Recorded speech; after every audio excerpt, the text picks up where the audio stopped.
Okay. Luto tayo ng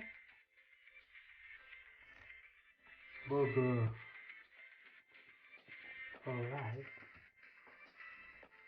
Ito.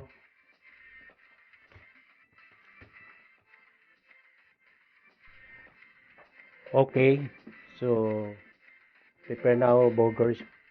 So, put the baby The potato. cook burger stick in the oven. So I put BB potato. Yan po. Dahil masarap ang BB potato pag oven. So ayan, i-design natin muna sa paligid.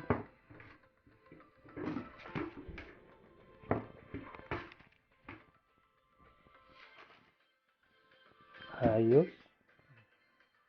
Sakto. Tama lang ang BB potato natin. Oregan. Lagyan natin ng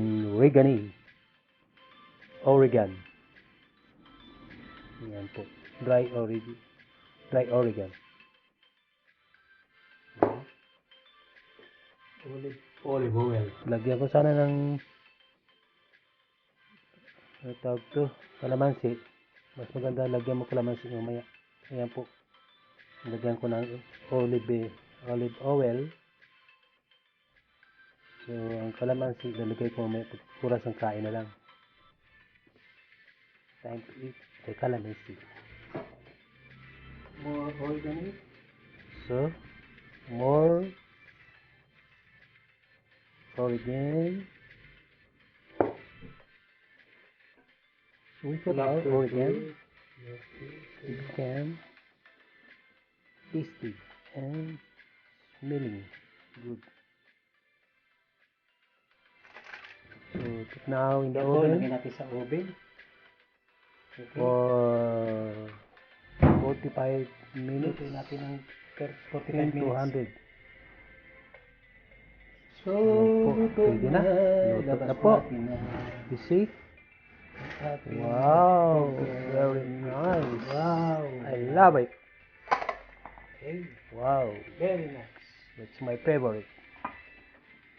Burger stick with BB potato oven.